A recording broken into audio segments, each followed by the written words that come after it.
Deus. Mas, por enquanto, é o pastor aqui por caminhar com a gente e dar as diretrizes e orientar como tem sido boa a caminhada junto aqui com o nosso pastor. Deus abençoe, então. Eu só apoio. As ideias são todas de vocês. Gente, prazer estar aqui. Graça e paz a todas. Chegando ao final do ano, depois de muito trabalho, né? E graças a Deus, nós temos experimentado, né, o Ministério das Mulheres, a SAF especialmente, caminhando bem. Louvado seja o nome do Senhor por isso, né? Eu tenho falado com alguns pastores aí, aqui e fora, né? E eles ficam sabendo, né, do trabalho da igreja, da SAF, e como as irmãs hoje estão conectadas nesse trabalho. Mas por quê? Como é que vocês fazem para ter tanta gente lá e ter jovens também nesse negócio? É porque a gente dá brinde toda semana, por isso que o povo vai. Parece, né? Então, é um trabalho que envolve uma caminhada de crescimento espiritual, não é? De um processo de conhecimento da palavra, leitura de livros, e isso acaba sendo muito bom. As próprias irmãs são quem falam às irmãs, né? Então, eventualmente, o pastor invade a reunião e vem falar a vocês. Eu tenho certeza que as reuniões semanais são muito melhores do que aquelas em que o pastor está. Né? Vocês têm sido abençoados com irmãs que na igreja têm o dom e a liberalidade de poder falar umas às outras. E eu sei que tem muitas aí sentadinhas nos bancos que também podem ser usadas nesse fim, né? Então, vamos nos preparar para isso. Afinal de contas, temos um ano aí pela frente que ainda vai ser planejado, né? Vamos abrir a palavra do Senhor em Colossenses, no capítulo 4.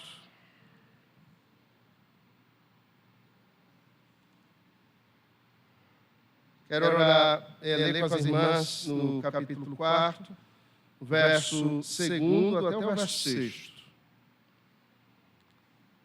Colossenses, capítulo 4, do verso 2º ao verso 6º.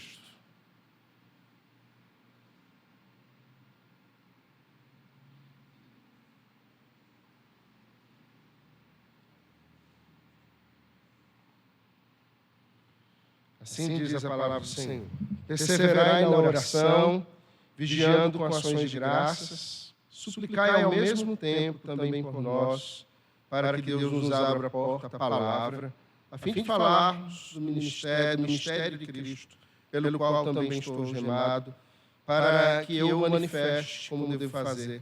Portai-vos sabedoria para com os que são de fora, aproveitai as oportunidades. A vossa palavra seja sempre agradável, temperada com sal, para saberdes como deveis responder a cada um. Vamos orar mais uma vez? Senhor, aplica a tua palavra ao nosso coração, nos abençoando nessa tarde em que todo o trabalho do ano, Senhor, está sendo concluído. Te louvamos pela caminhada da igreja, em especial das irmãs que têm a cada semana se juntado em oração, em leitura da palavra, em comunhão, e o Senhor mesmo lhes tem dado crescimento espiritual. Seja bendito teu nome pelas irmãs que têm se disposto. Também, Senhor, pedimos que esse trabalho cresça mais. Nesse próximo ano, o Senhor nos dê graça na caminhada. Irmãs, outras se juntem a estas que já estão aqui. Aquelas que têm tido dificuldades de estarem junto. Senhor, o Senhor mesmo nos dê a oportunidade de estarem em comunhão com as demais aqui também.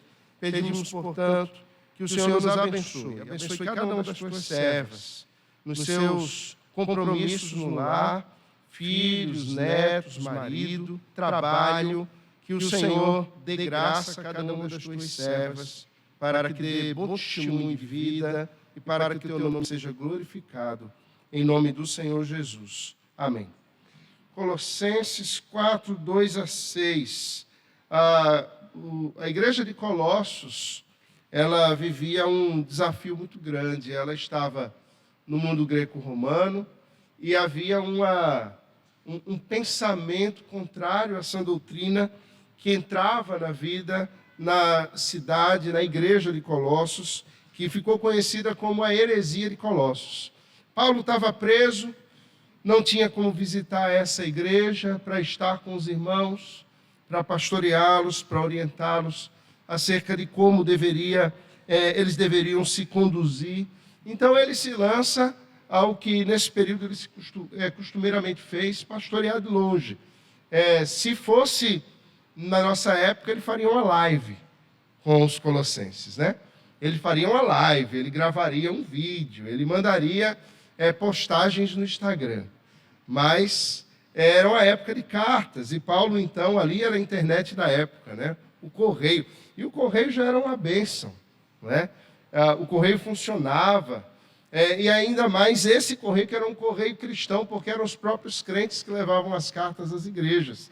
Paulo escrevia ali na prisão, e ele, então, endereçava as igrejas e dava o serviço a algum dos crentes ali que estavam próximos dele a visitar aquela igreja e entregar essa carta. Nessa carta que Paulo escreve, ele vai diretamente falar sobre a excelência, a centralidade, a importância da pessoa do Senhor Jesus.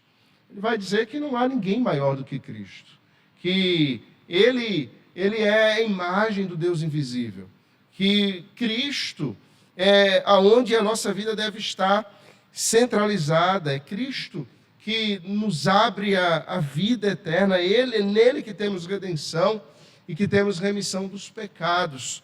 E, portanto, em Cristo é que nós devemos ter a nossa vida pautada, tendo contentamento, satisfação e alegria nele.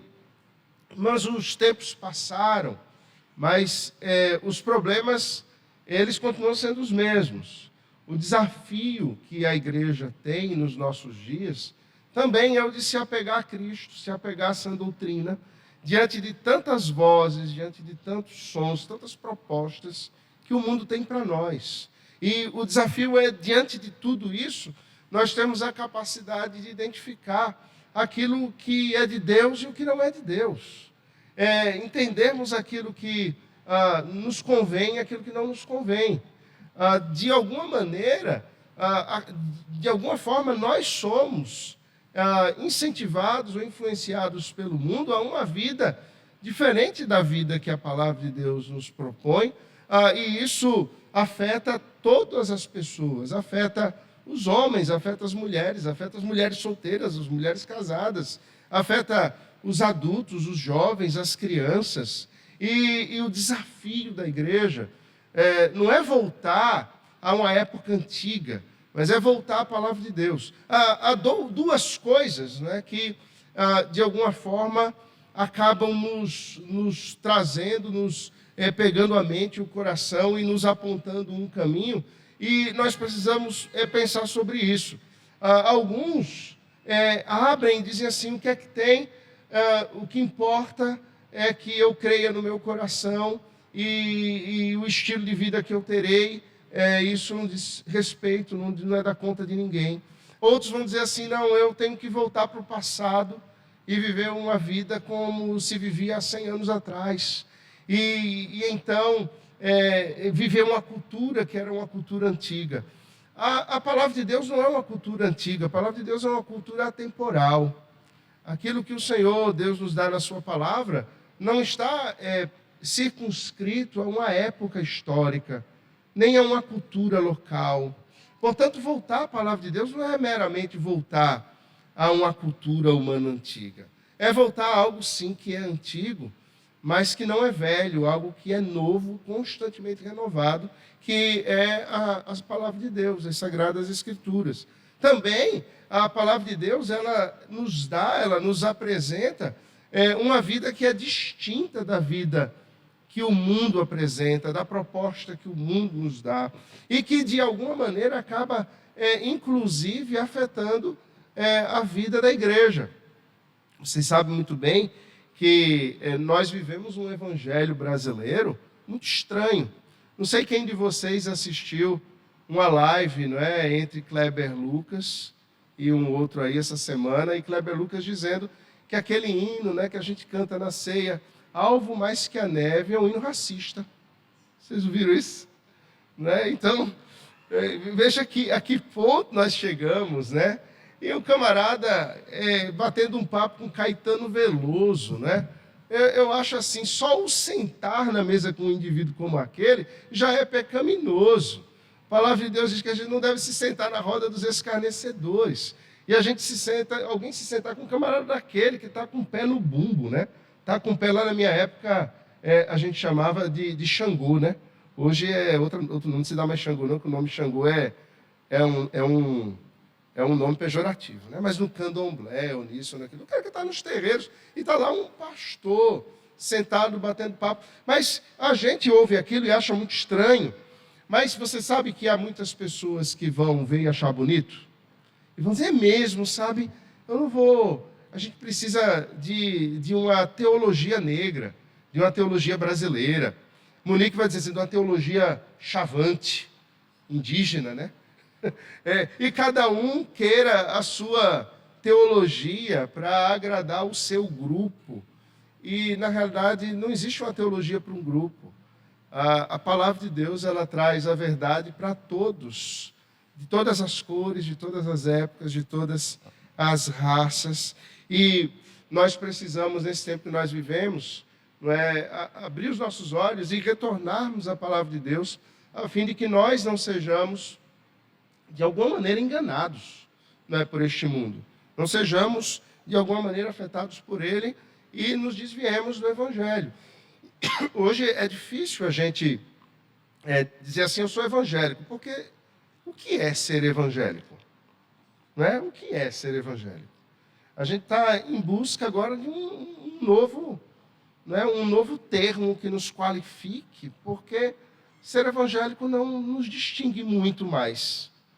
O que seria isso? Porque é um leque tão grande e tão diferente, e com tantas crenças opostas às vezes, né? E de repente todo mundo se diz evangélico, mas as crenças são completamente opostas. O grande desafio de Paulo, daqueles que escreveram o Novo Testamento, era manter a igreja na unidade da fé. Se você perceber, todas as cartas que o apóstolo Paulo escreveu, ele dedica pelo menos um capítulo falando da unidade da fé. Esse era o grande desafio. O povo de Deus está unido na verdade, está unido numa fé, num propósito, seguindo um mestre, né, sendo identificado como um povo. E a grande pergunta que fazemos será que poderíamos ser identificados assim, como um povo cristão? Difícil, né? O que falar, por exemplo, até da Igreja Presbiteriana do Brasil? Será que há unidade dentro da Igreja Presbiteriana do Brasil? Difícil, não há tanta unidade assim, não.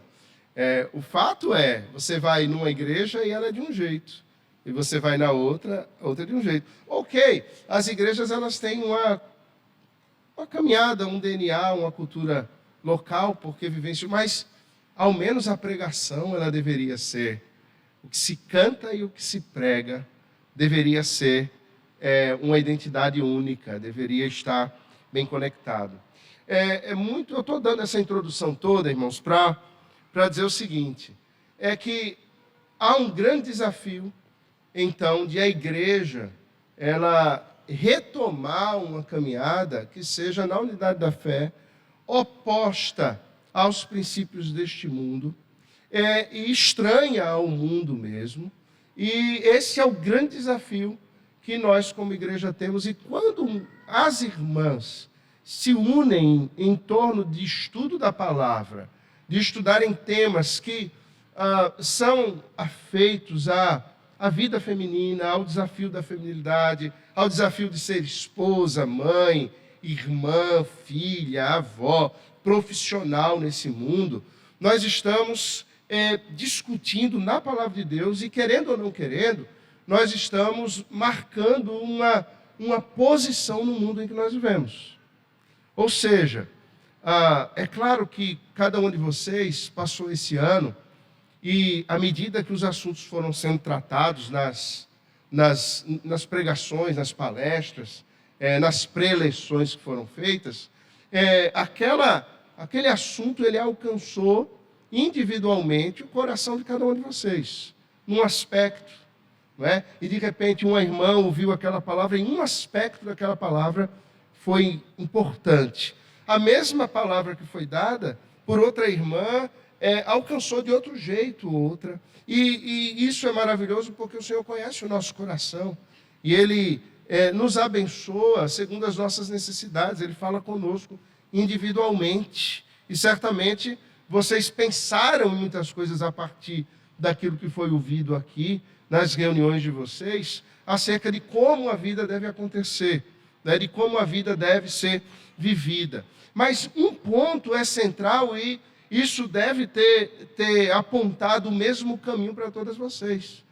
É que a palavra de Deus é a nossa única regra de fé e prática.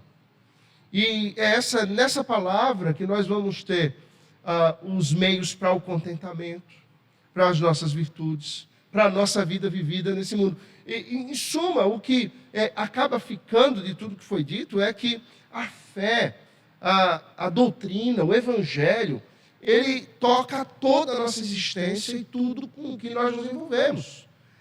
Não é algo restrito ao culto, não é algo restrito àquele momento devocional em casa, não é algo restrito, sabe, aos cânticos, à reunião da quinta-feira, mas é algo que nos acompanha, porque afeta quem nós somos, nas nossas mais diversas relações e em tudo que vamos fazer.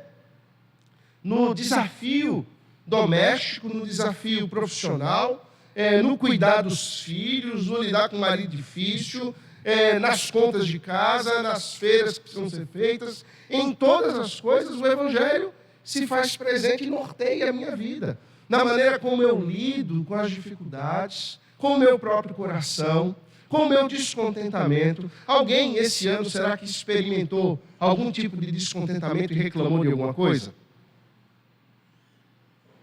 A pergunta é, reclamou só de uma coisa? Né?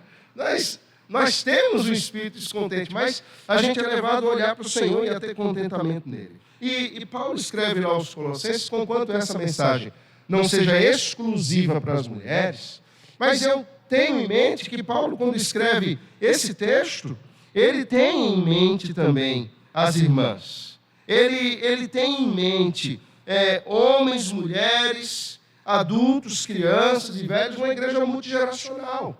Há uns anos atrás a gente falava sobre isso, da necessidade de termos uma igreja multigeracional. Como assim? Um culto em que nós tenhamos todas as faixas etárias presentes. Uma reunião da Sociedade Auxiliadora Feminina, onde todas as faixas etárias estejam presentes. E aqui a gente tem todas as faixas etárias presentes hoje.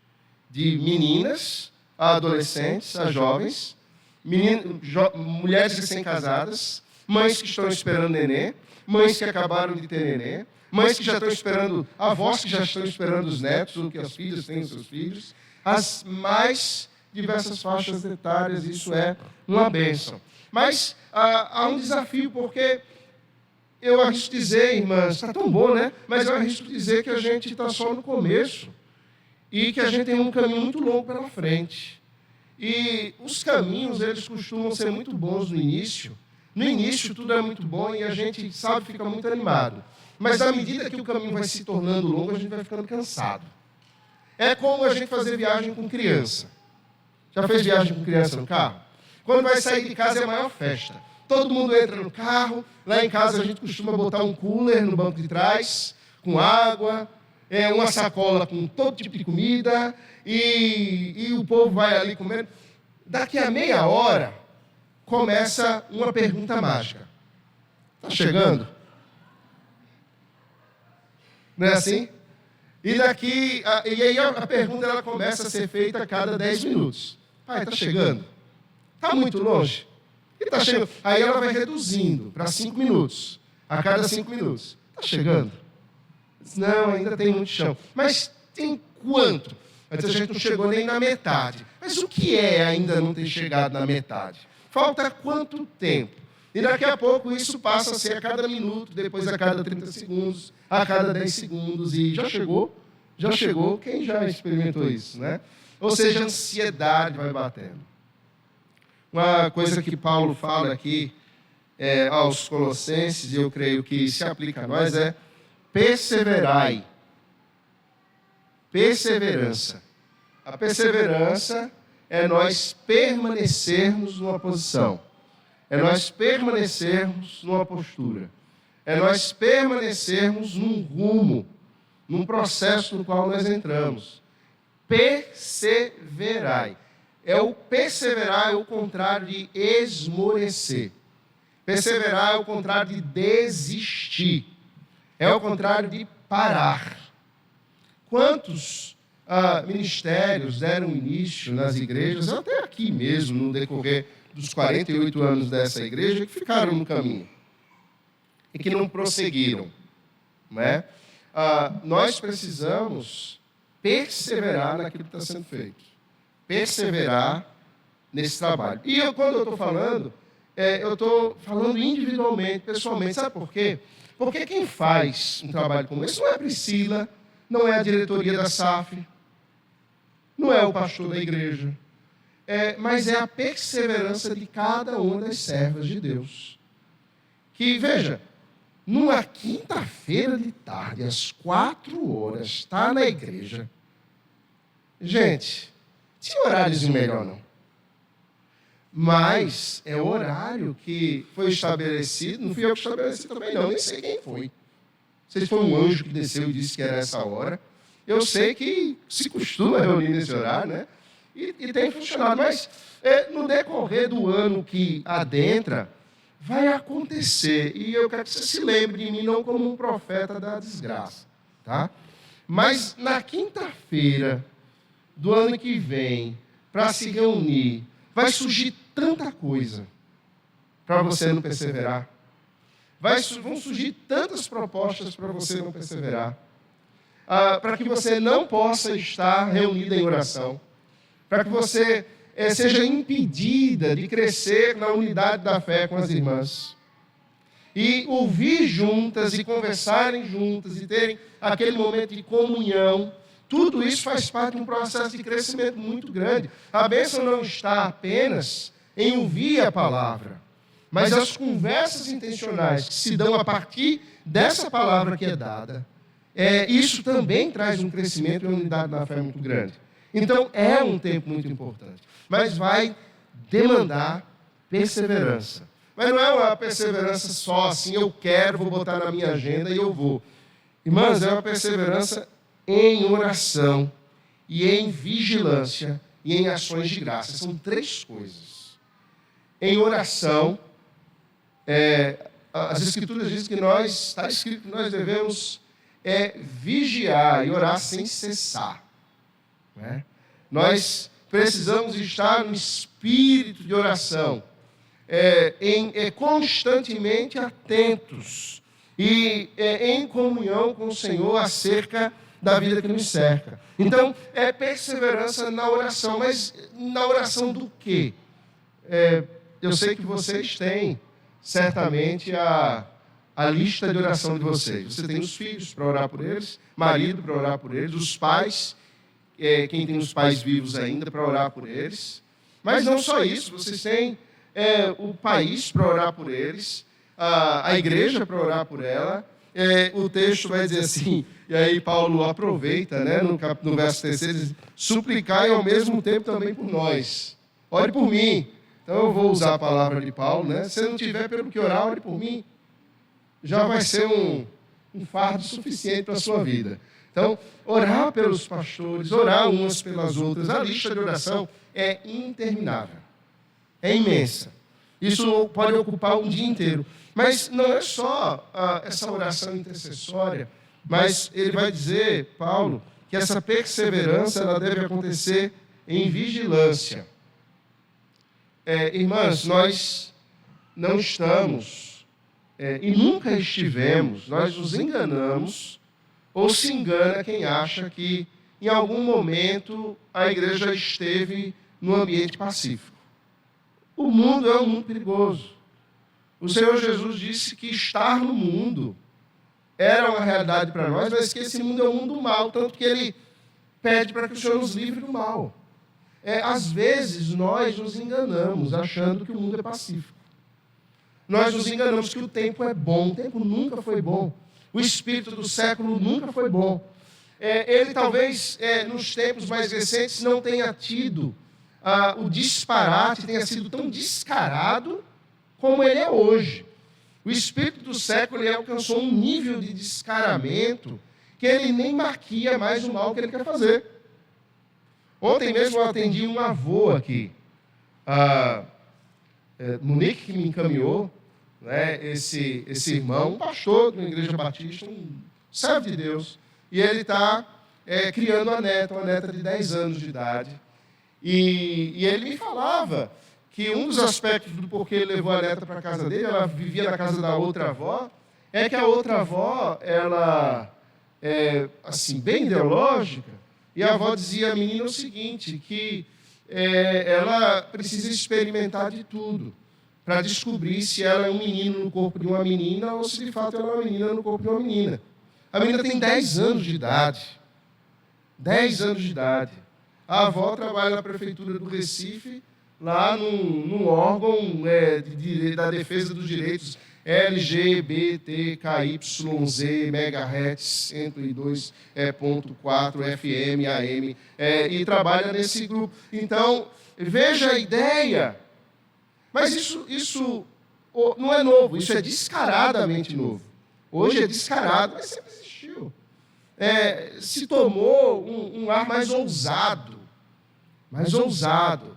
E o adversário, ele julga, né, que o tempo é bom para ele. Então, ele dá as caras, sem esconder, sem se dar o trabalho sequer de colocar a pele de lobo ou a pele de ovelha. Ele já vem como lobo e nem se coloca mais pele de ovelha. Vem assim, se engana quem quer.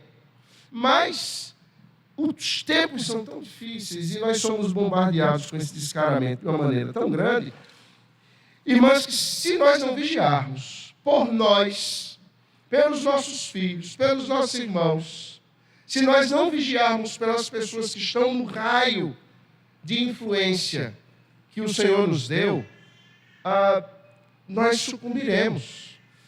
Avalie comigo. Na maioria das casas, quem acaba sendo mais responsável por conduzir a família à fé? Eu não estou falando do que deve ser, eu estou falando do que é na prática. Quem acaba sendo o marido ou a mulher é aquele que leva a família à oração, que arrasta todo mundo para a igreja, e que está... Quem é que faz isso? Não deveria ser assim. Eu vou dizer uma coisa para você, os homens são todos banana. Os homens, eles têm a tendência de fugir. Conversava isso hoje de manhã com uma irmã. Os homens têm a tendência de fugir da responsabilidade e as mulheres têm a tendência de assumir as responsabilidades. A coisa funciona desse jeito.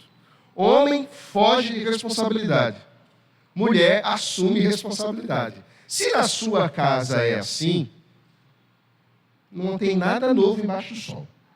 É tudo repeteco. É tudo a mesma coisa. E aí, a vigilância da mulher é muito importante no seu papel de auxiliadora para conduzir. Eu estou dando só um exemplo. O marido a desenvolver o papel que ele deve desenvolver como profeta, como sacerdote da sua casa. Então, bote o fardo nas costas dele e deixe ele carregar. É ele quem tem. Vem cá, santo varão que Deus me deu. Você vai aqui nos conduzir em oração. É você mesmo. E se não conduzir, o raio que cai e o parta no meio. Não é? Lembra ele. Faz oração assim, daquele tipo, né? Que o Senhor promova. Né? Se ele não fizer o que der tão certo como vive o Deus de Israel, então você faça o que tem que fazer. Vigiar, vocês têm a capacidade de vigilância maior do que nós homens. Por isso que Deus colocou vocês como auxiliadores. O homem, ele é unidirecional, né? ele foca e vai embora. E vocês, mulheres, têm a capacidade de ver o que os homens não veem. A vigilância e o auxílio na vigilância é muito importante. E isso é algo muito próprio para as irmãs fazerem. Em casa, no lar, na própria vida, na igreja. Vocês têm essa função de perseverar na vigilância sobre aquilo que entra no lar. O que é que se assiste? O que é que se vê? Quais são os amigos que estão entrando? Quais são os amigos do marido? Quais são os meus próprios amigos? Quem são os amigos dos meus filhos? Quem são os amigos dos meus irmãos? Como nós estamos nos portando? Vocês têm um papel e uma capacidade dada por Deus para essa vigilância, para a observação. Deus deu essa capacidade a vocês de uma visão mais ampla do que nós homens, né? Eu tenho essa experiência em casa, né? Veio o primeiro filho e era aquele tudo novo, né? Eu vinha de uma família muito grande, com muitos primos pequenos, já havia dado banho em menino, trocado fralda, cuidado de tudo, mas Paula não. Era o primeiro bebê, era tudo novo. E a primeira fralda fui eu que troquei. O primeiro banho fui eu que troquei. Quem cuidou do umbigo de Isabela fui eu. Eu tive o privilégio disso.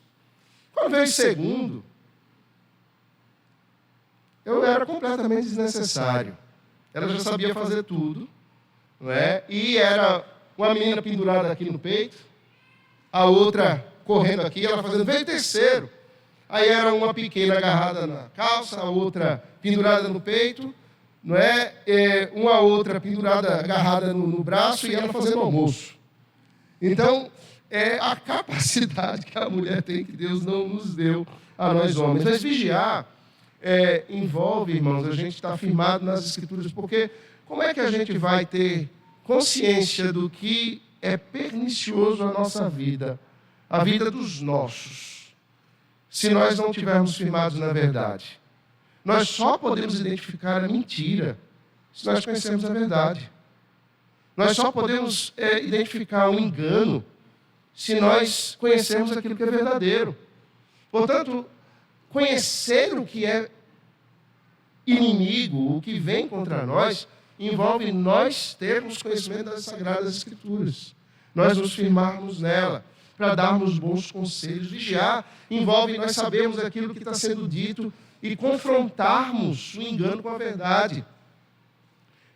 Não nos enganemos, a gente está num tempo em que a escola, as universidades, elas estão completamente corrompidas.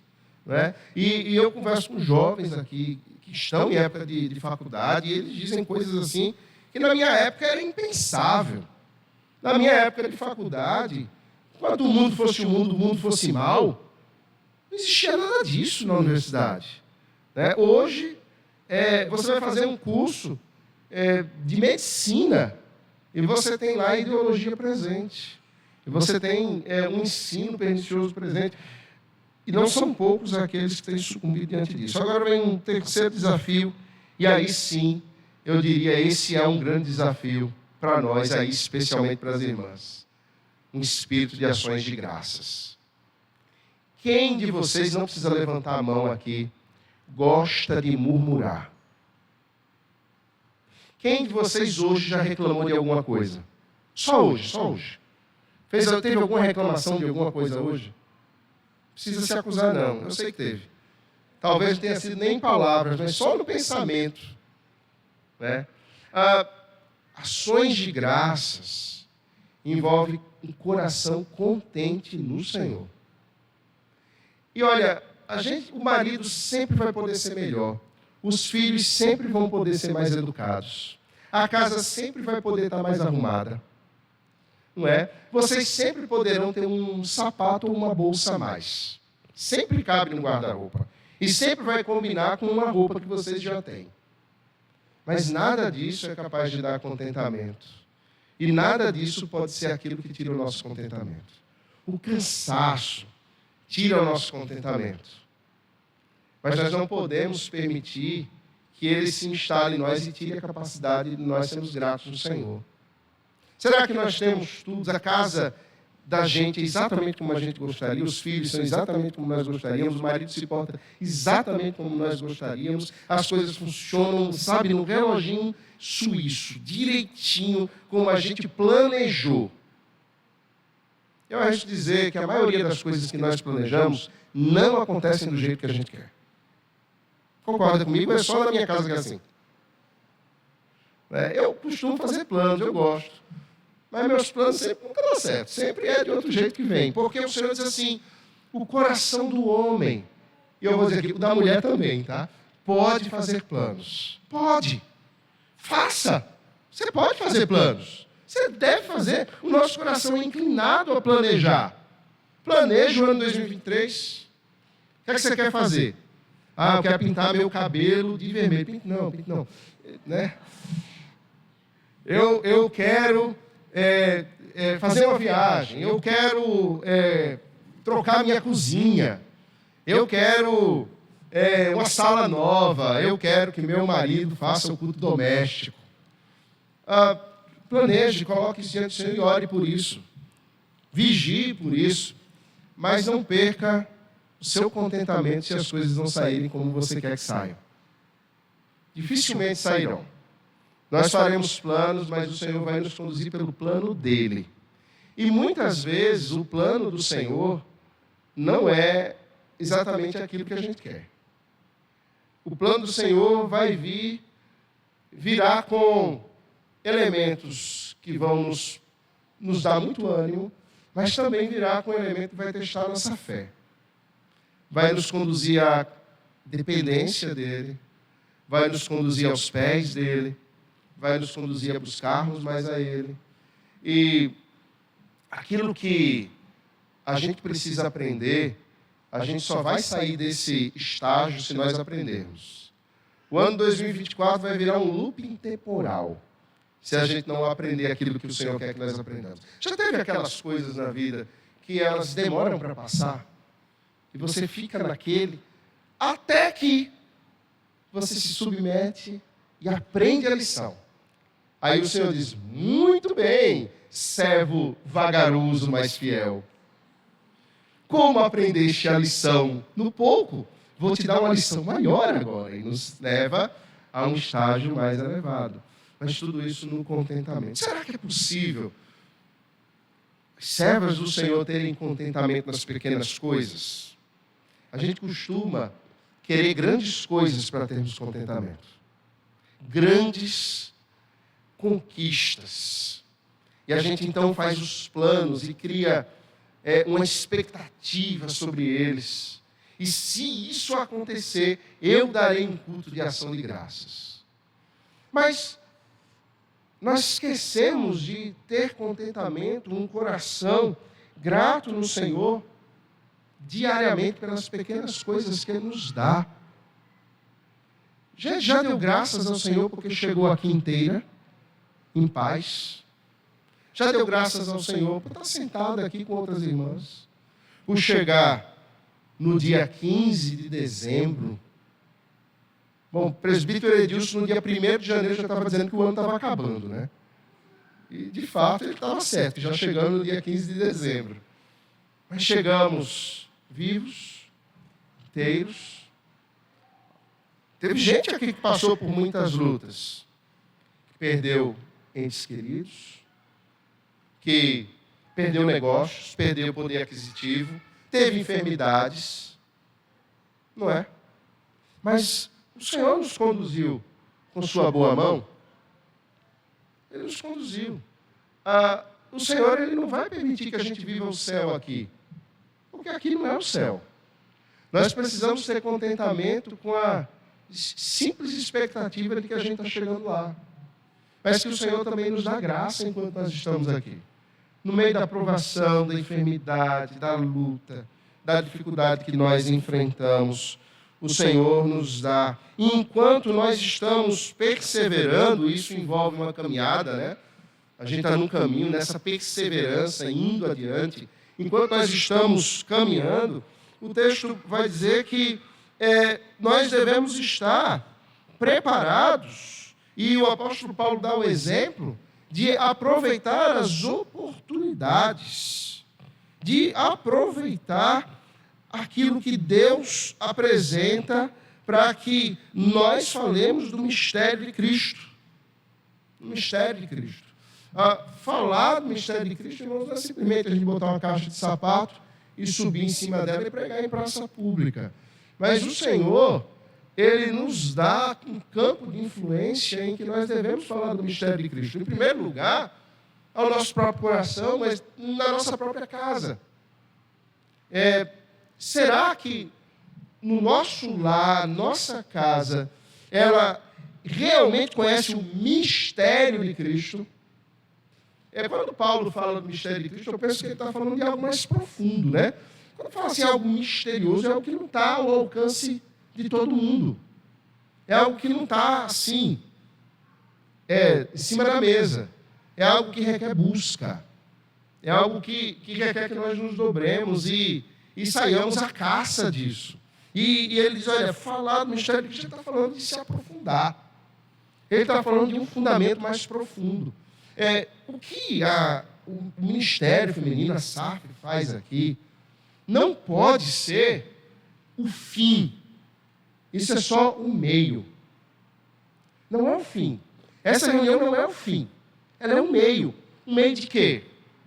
Um meio de fortalecimento de cada um de vocês.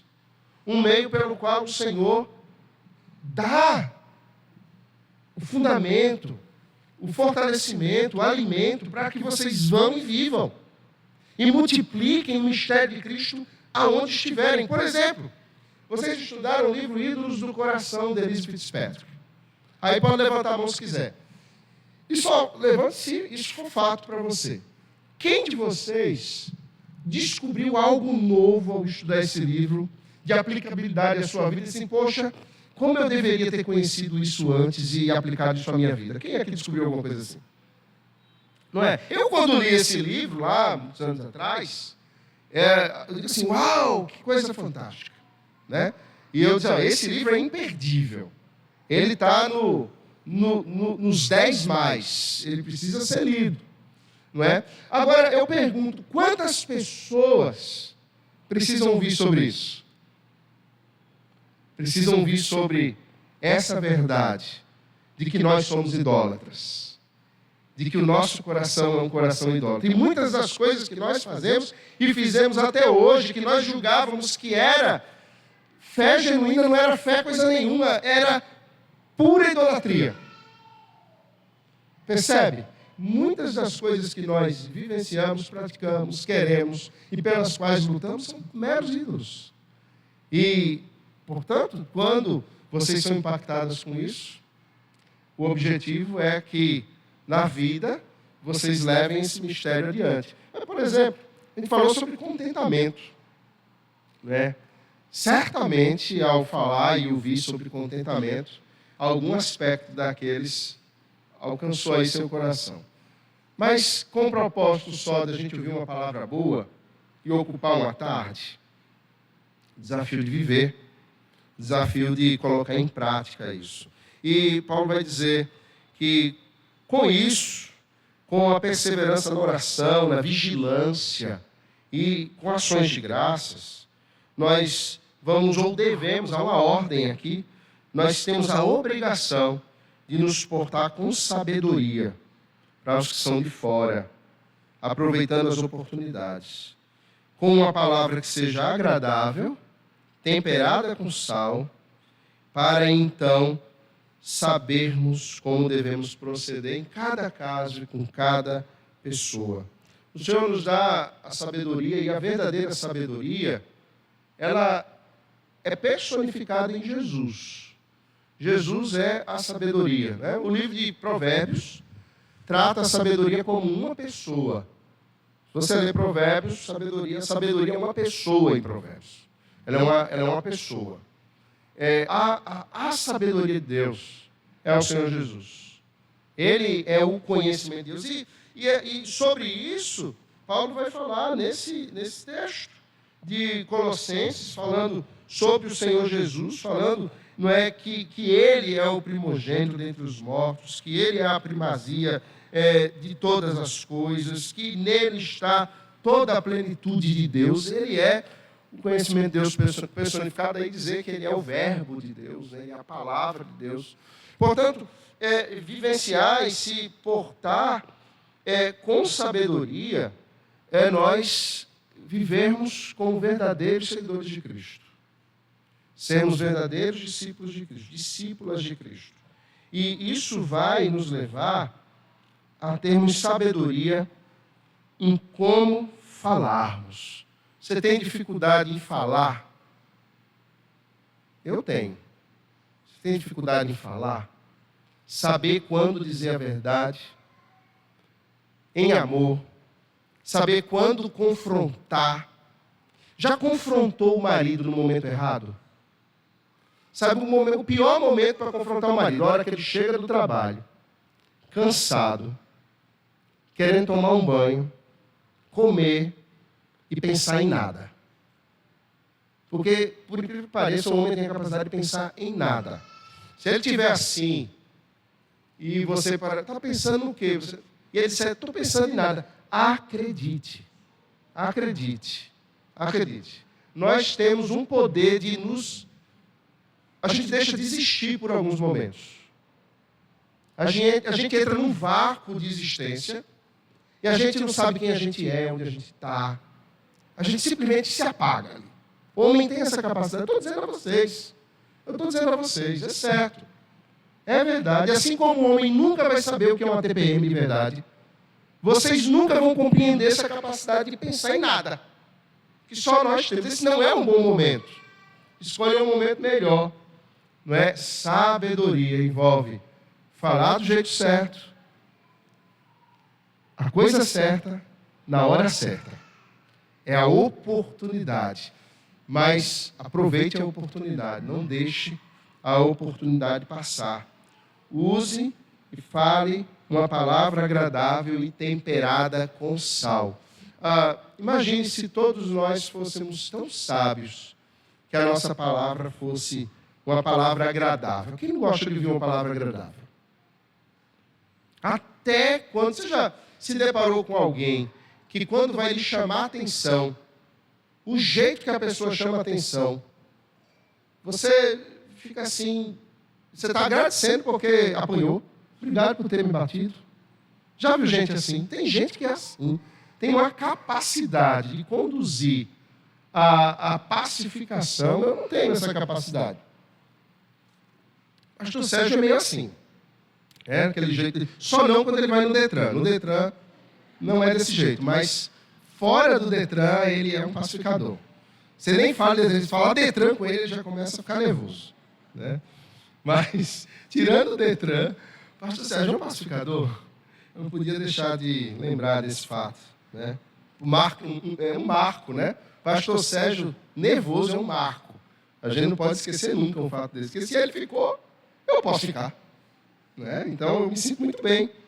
Então, nós precisamos buscar. Isso é interessante que Paulo, lá em Efésios, ele vai tratar disso, lá no capítulo 4, num tema de unidade da fé.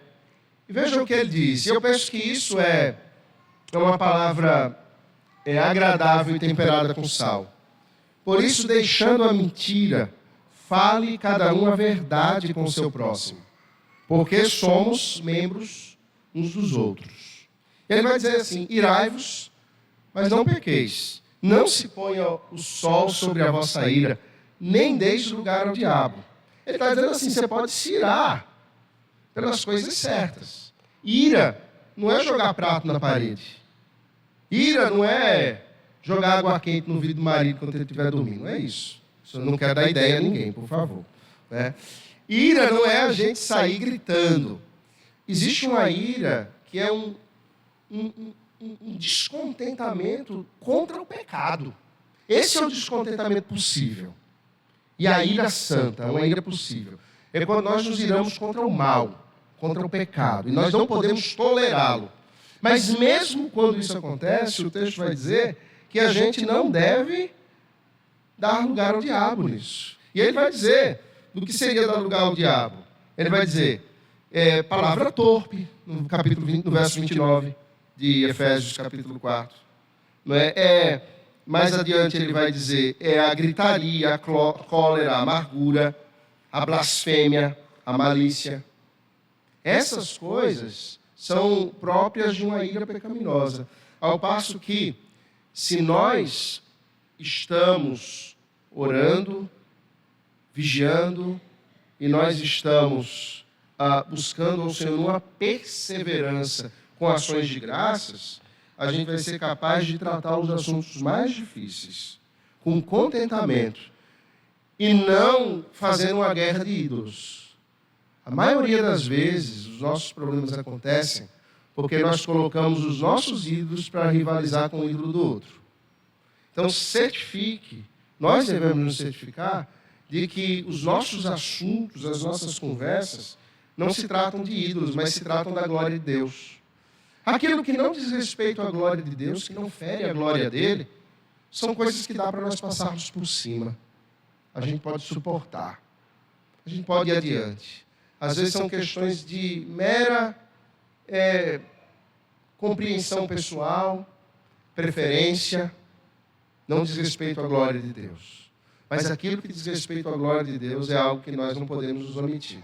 E isso diz respeito à vigilância. Eu quero encerrar, irmãos, dizendo que nós temos mais um ano pela frente, numa expectativa de que esse grupo cresça ainda mais, de que o Senhor fortaleça ainda mais as mulheres, as irmãs. Nos últimos anos, o que tem sido escrito, de teologia para as mulheres não é brincadeira. Muito mais do que para os homens, inclusive. Muito mais. Deus tem vocacionado mulheres para escrever, para falar das suas experiências com Deus, para fazer boa teologia e tratar com as irmãs sobre os mais diversos assuntos. E graças a Deus que na nossa igreja as próprias mulheres também falam às mulheres. Isso é uma bênção. Eu não preciso estar falando toda semana. Não é porque não seja bom, é sempre bom.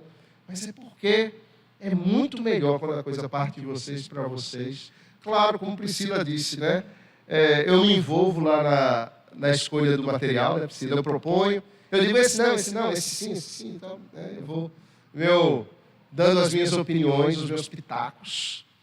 E graças a Deus que as irmãs também têm acolhido assim, com muita prontidão. E tem sido uma bênção mesmo. Eu acredito que Deus tem muitas coisas para fazer. Um sonho é que a coisa não fique só em palestras, em reuniões, mas que a gente caminhe para um discipulado em que irmãs mais maduras discipulam irmãs mais novas, em dons que foram dados.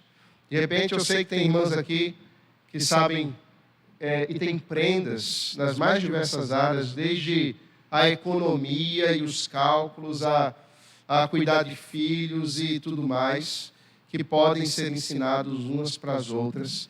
Isso seria certamente uma bênção. Irmãs que estão se preparando para casar, por exemplo, serem discipuladas por irmãs que já têm um tempo de casamento e podem orientá-las e podem ajudá-las.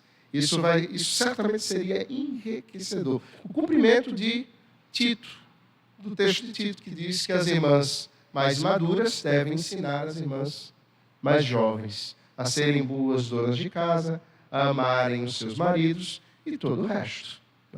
Que o Senhor Deus nos dê graça, nos abençoe. Contem com o apoio da liderança da igreja nesse trabalho, que tem sido uma bênção para todos nós. Vou dizer um negócio. Eu fico até orgulhoso.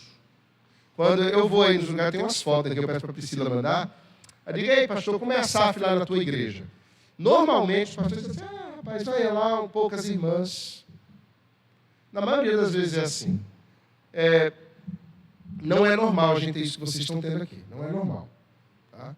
Aí eu digo, na igreja não, na igreja tem um monte de mulher aqui. Disse, mas o que acontece lá? Isso é prenda, a gente dá brinde. Aí o povo vai. Eu não digo não. Segredo. Irmãs, vou passar a palavra para Priscila. Deus abençoe ricamente cada uma de vocês.